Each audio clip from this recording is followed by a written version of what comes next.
کدھر ہے وہ کاغذ میں بھی ہے، زمین کا گوشہ کدھر ہے وہ کاغذ میں ہے. تو زمین چوکور ہے کہ زمین ادھر ادھر ہے، سب کاغذ میں ہے. گویا جو زمین ہے وہی کاغذ میں ہے. گویا جو دعویٰ ہے کہ لا الہ الا اللہ، اللہ کے سوا کوئی معبود نہیں. اب خدا کی ذات میں جتنی خوبیاں ہیں سوائے وحدانیت کے ساری خوبیاں ذات مصطفیٰ میں بھی ہے. فرق یہ ہے کہ بذات خود خدا میں ہے اور ذات خدا مصطفیٰ جانے رحمت میں ہے، شمع بدن ہدایت میں ہے. اس لیے تو پیارے آپ لا الہ الا اللہ کہو گے، اس کا مقام پہلے ضرور ہے لیکن پہلے محمد الرسول اللہ کو ماننا پڑے گا. پہلے دلیل کو لے کر ہی دعوے کے لیے کسی عدالت میں جانا ہوگا، کسی کورٹ میں جانے کے لیے دلیل پہلے ہاتھ میں ہونی چاہیے. تب اپنے دعوے کے ثبوت میں آپ دلیل پیش کر سکتے ہیں. پتہ یہ چلا خدا کی ذات میں غیب ہے، مصطفیٰ میں بھی غیب ہے. خدا کی ذات شاہد ہے، مصطفیٰ بھی شاہد ہے. خدا کی ذات بشیر ہے، مصطفیٰ بھی بشیر ہے. خدا کی ذات نذیر ہے، مصطفیٰ بھی نذیر ہے. خدا کی ذات میں اختیار ہے، مصطفیٰ میں بھی اختیار ہے. خدا کی ذات میں بادشاہت ہے، مصطفیٰ کی ذات میں بھی بادشاہت ہے. لیکن فرق یہ ہے بذات خود خدا میں ہے، بتائے خدا مصطفیٰ میں ہے. حضرت حسان بن ثابت نے کہا تھا، میں پہلے شعر سنایا تھا، وہ حسنوں من کا لم ترقت عینی واجملوں من کا لم تلد النساء خلقت مبرأ من کل عیب. حضرت حسان کیا کہہ رہے ہیں کہ مصطفیٰ جان رحمت عیوب و نتائج سے پاک پیدا کیے گئے ہیں. آپ نے تو ابتدائی کتابوں میں عقیدہ سنا ہوگا خدا ایک ہے، پاک اور بے عیب ہے. لیکن حضرت حسان کہہ رہے ہیں مصطفیٰ بھی پاک اور بے عیب ہے. حضرات اس کا جواب آپ کو تھانہ بھون نہیں دے گا، گنگور نہیں دے گا، ندوہ نہیں دے گا، بھوپال نہیں دے گا. اگر اس کا جواب لینا ہو تو اپنے بزرگوں کی بارگاہ میں پہنچو. یہ بدعقیدے کہیں گے شرک کا نعرہ حضرت حسان نے لگا دیا ہے. معاذ اللہ شرک کا تصور بھی حضرت حسان کی بارگاہ میں نہیں ہو سکتا ہے. حضرت حسان نے پھر یہ ایسا عقیدہ کیوں دے دیا؟ تو ہمارے اکابر علماء اور مشائخ آپ سے کہیں گے کہ صحیح ہے کہ خدا بھی پاک اور بے عیب ہے، مصطفیٰ بھی پاک اور بے عیب ہے. ڈفرینس یہ ہے، فرق یہ ہے کہ خدا بذات خود پاک اور بے عیب ہے، میرا مصطفیٰ خدا کی عطا سے پاک اور بے عیب ہے. حضرت حسان آگے چل کر فرماتے ہیں خلقت مبرأ من کل عیب کانک قد خلقت کما تشاء. اے محبوب آپ ایسے پیدا کیے گئے جیسا کہ آپ چاہتے تھے. حضرات چاہنے کا سوال کہاں پیدا ہوگا؟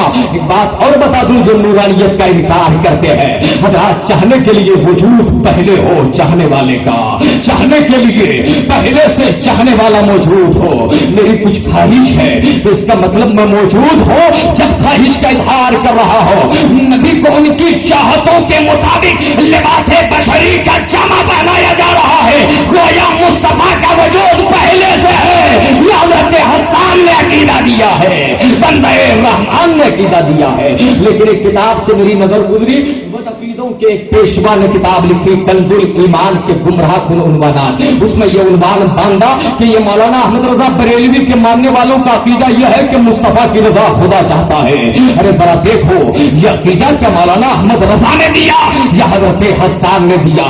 ارے صرف حضرت حسان نے نہیں بلکہ رحمان نے بھی یہی عقیدہ دیا ہے. قرآن کہتا ہے فلنولینک قبلۃ ترضاها، اے حبیب قد نری تقلب وجهک. پہلے یہ ہے اس کے بعد فلنولینک قبلۃ ترضاها.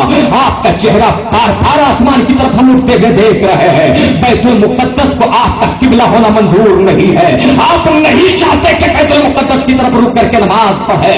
تو حبیب آپ کی مرضی کعبے کی طرف ہے، اپنا چہرہ کعبے کی طرف پھیر لیجیے. نبی نے کعبے کی طرف سر اس لیے اٹھایا تھا، نبی کو معلوم تھا اس کعبے نے میری ولادت میں سلامی کا نذرانہ پیش کیا ہے، اس کعبے نے جھک کر کے تہنیت کا نذرانہ پیش کیا ہے، تحیت کا نذرانہ پیش کیا ہے. اس لیے کعبے کو نہیں بھولا جا سکتا ہے. اس لیے نبی کی چاہتوں کے مطابق قبلہ بدل دیا گیا. اعلیٰ حضرت فرماتے ہیں خدا کی رضا چاہتے ہیں تو عالم، خدا چاہتا ہے رضائے محمد. سبحان اللہ سبحان اللہ. نعرہ تکبیر، نعرہ رسالت، جشن میلاد النبی، مسلک اعلیٰ حضرت. خدا چاہتا ہے رضائے محمد، مصطفیٰ کی رضا میں خدا کی رضا ہے. اور مصطفیٰ کو راضی کرنے کے لیے خدا کا فضل ہے. گجرات کے مسلمانوں، چھوٹی کیا جگہ کا نام ہے؟ چھوٹا ادے پور کے رہنے والوں، آپ چھوٹے نہیں ہو، بہت بڑے ہو. آج آپ کی معراج ہو رہی ہے. خدا کا فضل دیکھو، یہ علماء کرام بیٹھے ہیں یا کبیر بیٹھے ہیں، ان کے چہروں کا دیدار بھی باعث ثواب ہے. آپ ان بزرگوں کا دیدار کر رہے ہیں. نبی کونین علیہ طیب الصمد کا احسان تو سمجھو. ارے وہ ایسا برہان ہے، مصطفیٰ ہماری نظروں میں ظاہری صورت میں نہیں ہے، لیکن مصطفیٰ ہمیں دیکھ رہے ہیں. لیکن یہ احسان ماننا پڑے گا. آج ہم اپنی آنکھوں سے نبی کو نہیں دیکھ سکتے، لیکن نبی کی اولاد کو ضرور دیکھ رہے ہیں، نبی کی آنکھ کو ضرور دیکھ رہے ہیں. کیا بات ہے رضا اس چمنستان کرم کی، زہرا ہے کلی جس میں حسین اور حسن کو، زہرا ہے کلی جس میں حسین اور حسن کو. تو رات کچا تم برہان میں ربکم، یہ ایسا برہان آیا ہے کہ اس برہان کی آمد ہے. میں تو ڈنکے کے چوٹ میں بتانا چاہتا ہوں، چاہے وہ ہندو ہو، چاہے وہ عیسائی ہو، چاہے وہ رامزادے حرامزادے کچھ بھی ہو، یہ ہمارے ناموں کے ساتھ نعرے لگائے جا رہے ہیں. آج مذہب کے تبدیلی کے نام پر گھر واپسی کا نام دیا جا رہا ہے. مسلمان اپنے آپ پہ غور کرو، تم اپنے عروج اور زوال کے خود ذمہ دار ہو. عید میلاد النبی منانا بھائی سے برکت ضرور ہے، لیکن ایک پیغام لے لو کہ آج کا دن نبی کی ولادت کا دن ہے. تو آپ اپنے نفس کا بھی محاسبہ کرو کہ آپ شریعت کے مطابق کتنی زندگی گزارتے ہو، آپ کا طریقہ کار کیا ہے. لیکن نفس کا محاسبہ ہم نہیں کرتے. اگر نفس کا محاسبہ نہیں کرو گے تو یقیناً تباہ اور برباد کر دیے جاؤ گے، نیست و نابود کر دیے جاؤ گے. ارے مصطفیٰ جان رحمت ایک ایسی دلیل ہے کہ رب نے فرمایا ساری دنیا کے لوگوں سے کہ یہ رسول تو میں سب کے لیے بنا کر بھیج رہا ہوں. آج بھی مخالفین کو میں دعوت فکر دینا چاہتا ہوں. میرے آقا کی امت کی دو قسم ہے، ایک امت اجابت ہے، ایک امت دعوت ہے. جس نے کلمہ پڑھ لیا وہ امت اجابت میں شامل، اور جو اب تک کلمہ نہیں پڑھے ہو، ارے کفر کی تاریکی میں کیوں بھٹک رہے ہو؟ نبی کا کلمہ پڑھ لو، دامن اسلام میں آ جاؤ. اس لیے کہ اسلام کا مادہ ہی سلامتی ہے، ایمان کا مادہ ہی عمل کا پیغام دیتا ہے. اس لیے نبی کے سائے تلے آ جاؤ. نبی ایسی دلیل ہے کہ قرآن کہتا ہے ما کان اللہ لیعذبہم وانت فیہم.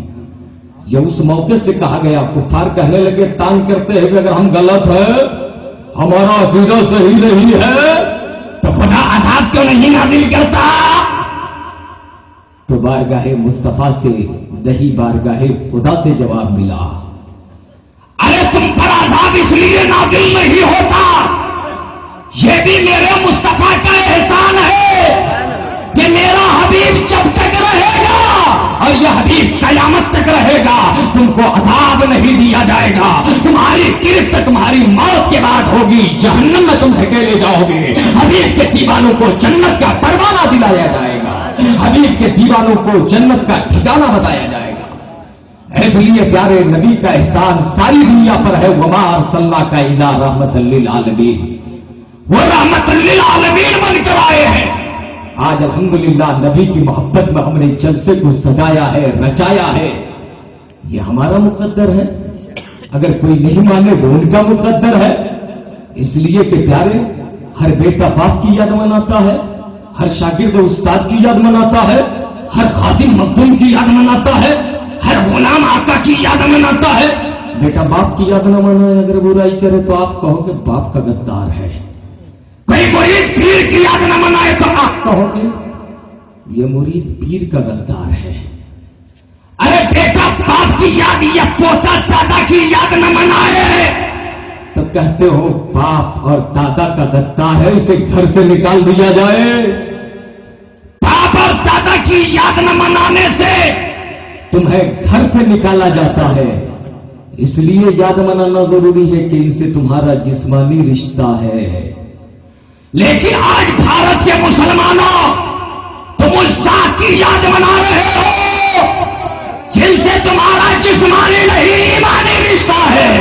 ایمان کا رشتہ ہے، جو باپ اور دادا کی یاد نہ منائے تو گھر سے نکال دیا جائے، اور جو مصطفیٰ کی یاد نہ منائے وہ جنت کے نگر سے نکال دیا جائے، جنت کے نگر سے نکال دیا جائے۔ وہ خدا کا یہی ہے در، نہیں اور کوئی مفر مکر، جو وہاں سے ہو یہاں آ کے ہو، جو یہاں نہیں تو وہاں نہیں۔ حضرات، آج میں اپنی گفتگو کو یہیں پر ختم کر رہا ہوں۔ میں شکر گزار ہوں ان بزرگوں کا، حضور نظام ملت نے بہت نوازا ہے۔ میں تو ان کی بارگاہ میں عریضہ پیش کرتا ہوں، حضور آپ کی بارگاہ سے، آپ کے خانوادوں سے غلاموں کو کیا نہیں ملا ہے، فقیر کو بھی ایک حصہ عطا کر دیا جائے، عنایت کر دی جائے۔ حضور غلام رسول صاحب کی بلا سے بھی میں عرض کروں گا، اس لیے کہ یہ شہزادہ آپ کا ہے، شہزادہ نہیں غلام ہے، اور غلامی میں قبول کر لے تو یہی میری معراج ہے۔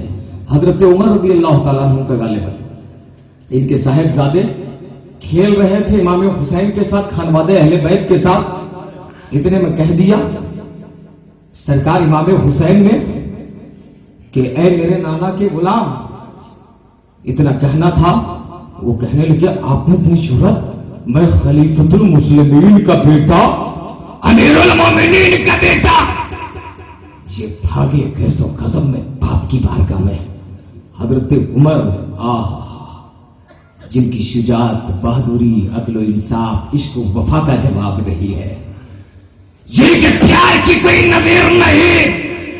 حضرت عمر سے قصہ سنایا گیا، حضرت عمر نے فرمایا صحیح کہا ہے، بیٹے نے کہا صحیح کہا۔ حضرت عمر نے طلب فرمایا، بارگاہ میں حاضری دی، دینے کے بعد کہا حضور یہ صرف زبانی نہیں، لکھ کر دے دیا جائے تاکہ سند بن جائے، بتائیے چلا اہل بیت کی غلامی میں نجات ہے، اہل بیت کی غلامی میں فلاح ہے۔ سبحان اللہ، سبحان اللہ، نعرہ تکبیر، نعرہ رسالت، جشن میلاد النبی، مسلک اعلی حضرت۔ پروردگار عالم ہم تمامی کو تارین کی سعادتوں سے مالا مال فرمائے، دین و سنیت پر عمل کرنے کی توفیق عطا فرمائے، ان بزرگوں کا سایہ دراز فرمائے۔ آپ اپنے امام حضرت علامہ فیاض کا ضرور خیال رکھیں، اس لیے کہ یہ آپ کے امام ہے نا بھائی۔ آج میں پٹنہ سے آیا، کل ہو سکتا ہے نہیں آؤں، لیکن جو آپ کی صبح کام آئے، آپ کی شام کام آئے، وہ آپ کے امام ہے۔ الحمدللہ امام آپ لوگوں کو بہت اچھا ملا ہے۔ پروردگار ہم تمام کی جائز مقاصد کی تکمیل عطا فرمائے۔ استغفر اللہ ربی من کل ذنب واتوب الیہ، لا حول ولا قوت الا باللہ العلی العظیم۔ محبتوں کے ساتھ پڑھیں اشہد ان لا الہ الا اللہ واشہد ان محمدا عبدہ ورسولہ۔ السلام علیکم من اتبع الہدی۔